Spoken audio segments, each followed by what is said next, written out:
Hello everyone. So this is a video. I've done a little documentary for my uni work. It's about the game development, how you can get into it, what's the current state. Got a few little videos just to show other people in that industry, a short video of a day in life over in another country, little bit of a day in life of what I do as a gaming programming and design student, and how hopefully it can relate to someone in my age bracket. I'm currently 37 and I've gone back to uni to learn a different skill, something that I'm very emotionally attached to. I do it on a daily basis. This video recording is raw, so this is the real me, no AI. Hello. Yeah, hope you enjoy, and let's start and get back into the video.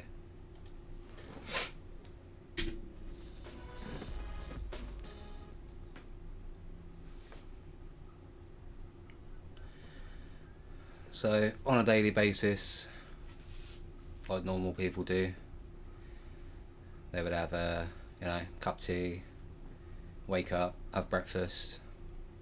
Obviously this is me with my tunes on. Normal traffic, but I'm not here to talk about that, so enjoy the little video of that and I will talk a bit more about game development. So how did I get into it? So I got into it by,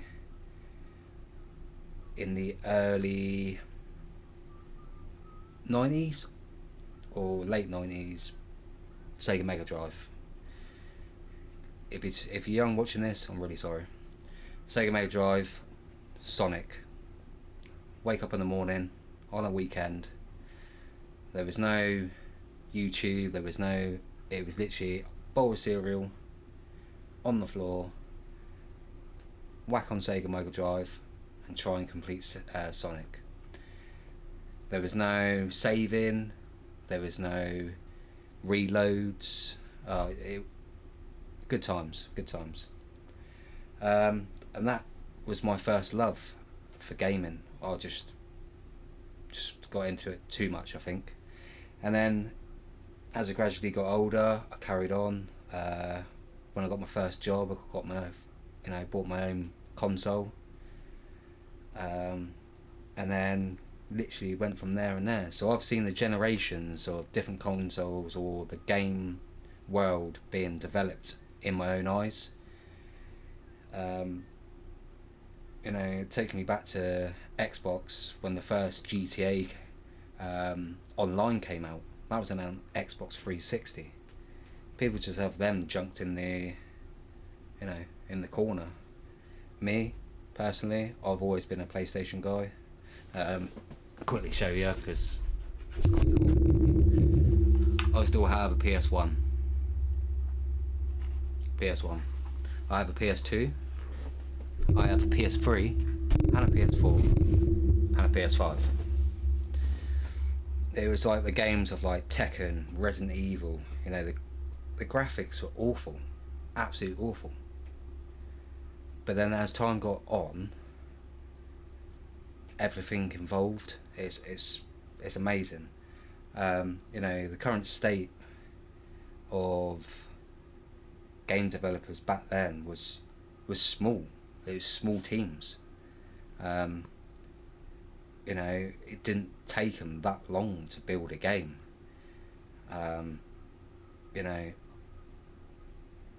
Every time you look, oh yeah, I'll get another game. Go to Blockbuster, there's another game out. By the way, if you don't know what Blockbuster is, it was a best Friday night of your life.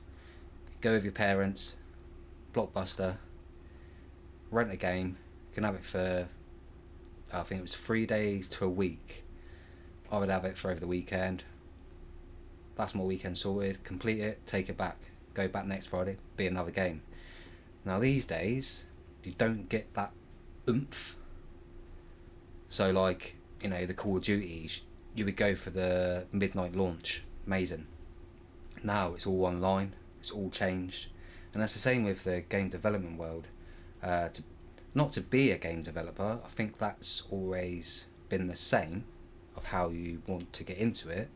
So how I got into it was, um, I looked into it. I was allowed to go as a mature student, um, and you always have that somber of which people do. Oh, why are you going for that? And that just for people that sit in their bedrooms, which in fact is not true, by the way. Yeah, people that I've met on my course, amazing. I want to see some of the work they do, and they're only on year one. Um, yeah, I am the same age as my lecturers, but it doesn't matter what age you are or what you're into. People are all the same, and there was a massive thing on it where game developers, people just sit in offices, in dark offices, drinking Red Bull or Monster or blah blah blah blah. No, it's not like that anymore. It wasn't like that in the first place. But what I can say is you meet a load of different people, and that's what I got on one of my videos coming up. So what they've done a massive train. It's called Train Jam. So a load of people, students, mature, independent game for developers, people that go with different ways of putting games together, VR stuff, which I'll get into in a little while. Yeah, so they get all these people together on a train for 58 hours to come up with a game. And it ain't just individual, everyone works together. They don't know that person, but that's what it should be about. It's about meeting new people, learning new skills of people, really working together, because you might be developing a game that you are going to need someone else. If it's not for graphics, if it's not for sculpturing, coding, unfortunately, you don't. Not everyone has every skill possible out there. Like the skill that I want to go for is coding and game development, and they sort of interact as one, which is a good thing. But yeah, the whole Train Jam is amazing. Let's talk about the current state of game development, the industry. If anything, it's definitely on the rise.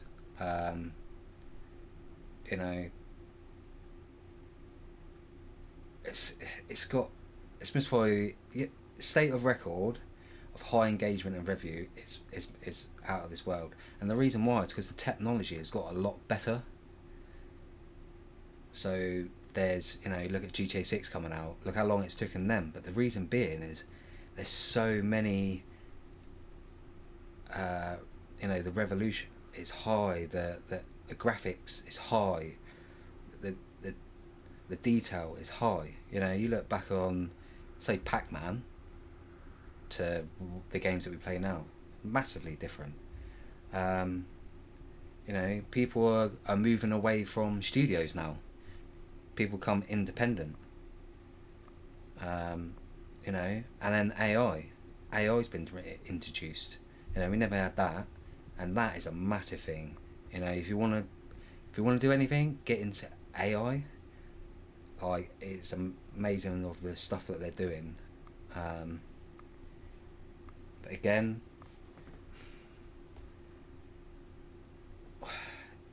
see what I had to do with my course, which not everyone, at a younger date or a younger age, would I say, it's easier for you. As for me, it's a little bit harder because I'm self-funding my course, so I've had to pay for my first 2 years, and then the government paid for the rest. So yeah, so what we're going to do now, I'm going to let you watch a couple of videos just to get the insight of a game development world. Then there would be Indie term is such a loaded question, but because everyone wants to say that they're an indie, you know. But yeah, I started off with Half-Life modding back in 2000, and I guess that actually wasn't my start. I worked on games before set then, but about my the first same game I age did as on me, my a own was little a bit older. Half-Life mod, which back then was indie. You know, we didn't have, you know, the newfangled kids tools they have now, like Unity and Unreal 4 and all that This is stuff. what I was saying. So I guess I'm still an indie at heart. But what that really means for me is not budget or tech or even how you work. It's just a spirit of making something new and the spirit for making something that you enjoy making just for the pleasure of making, not for some other later goal.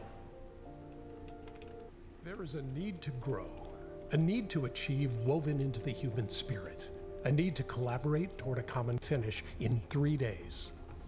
Back when I first started working on games, I was working on the Apple II, developing games for the Atari 2600. The development tools were crude at best.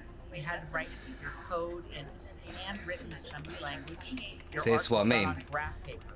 Literally, I still Back have in the day, the they had graph paper I nothing used for a to game what I did for we Apple have now. called London Blitz, and just draw all the dots. Whereas today, you're just using Photoshop, realistic photos, actors, something that I just can't do on AI. graph paper anymore.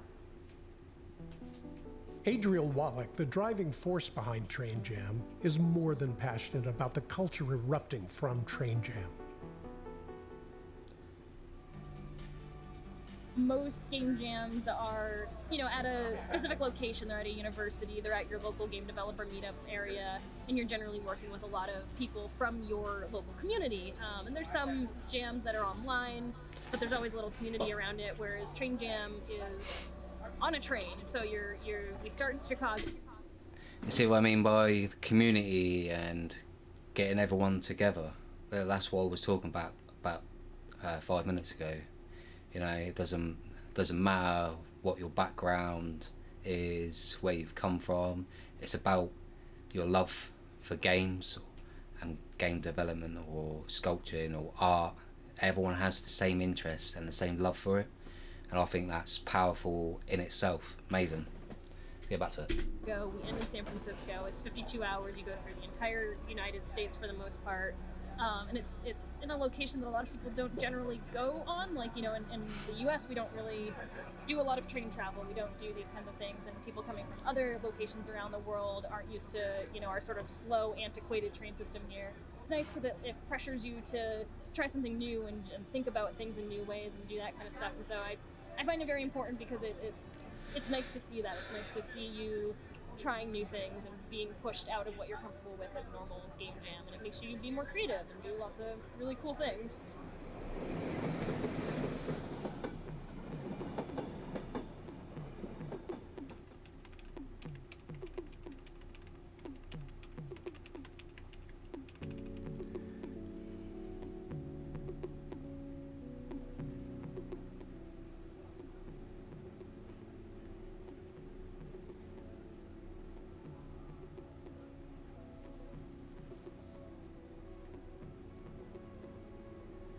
Look at all the old school games that they've made, and that these people have made them as well in the past train jams. I've been running Train Jam. I started it back in 2014. The first year we had 60 people. It was just like me sneaking in and getting like a group reservation with Amtrak and not really warning them ahead of time, just hoping they didn't mind 60 game developers taking over their train.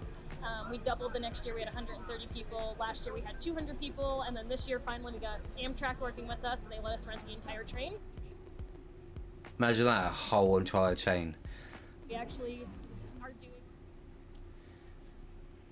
Amazing.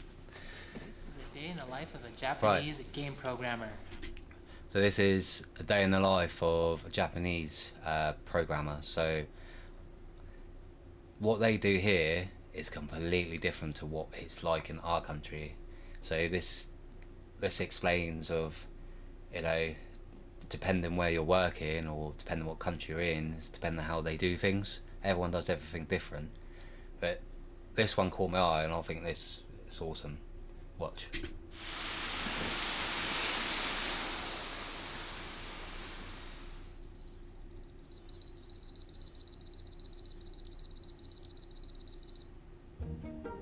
this is Masa, 23-year-old programmer living in Tokyo and working for one of the largest video game companies in Japan. And this is how he starts his workday. He lives alone in a typical Japanese apartment, which are known for their efficient use of space, like this enclosed unit bath with built-in sink facilities.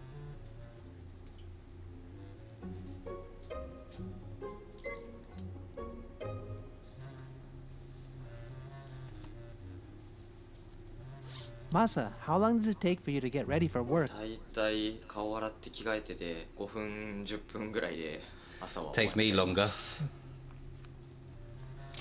Definitely longer.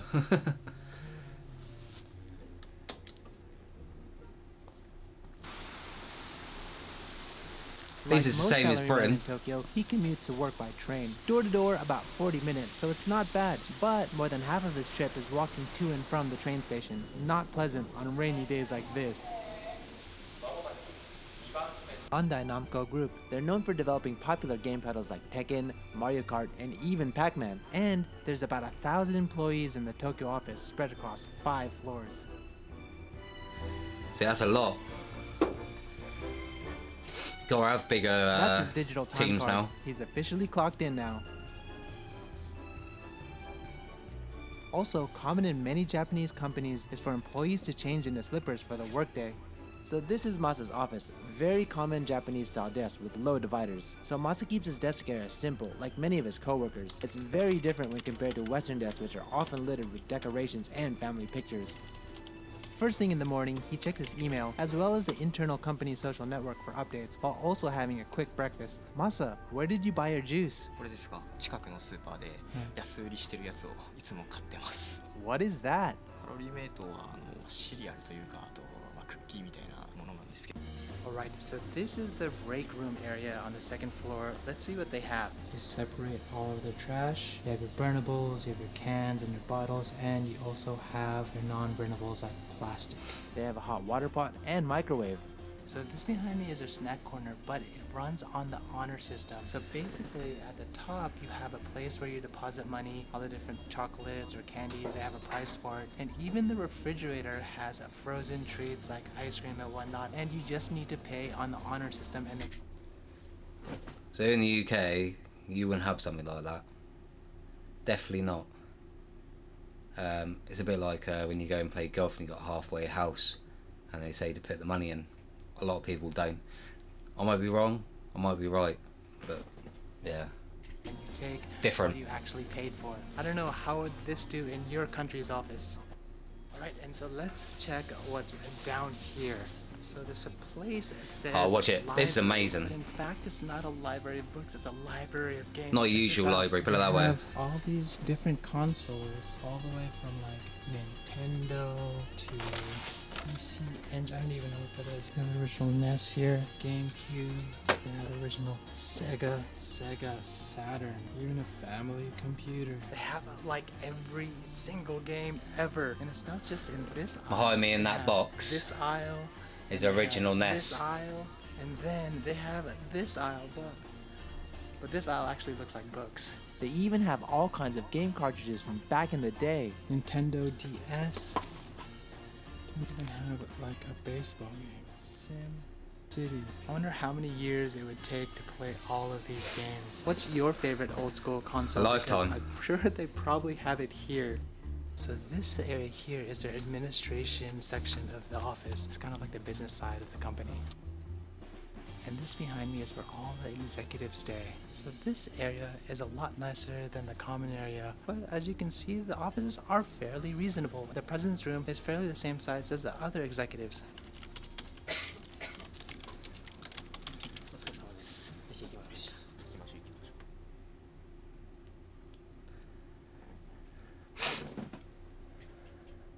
Right. Hope you have enjoyed. I will leave you with a little teaser or a little thing. So my question to you is, why do 90% of games never get finished? Answer that one. Thanks for watching.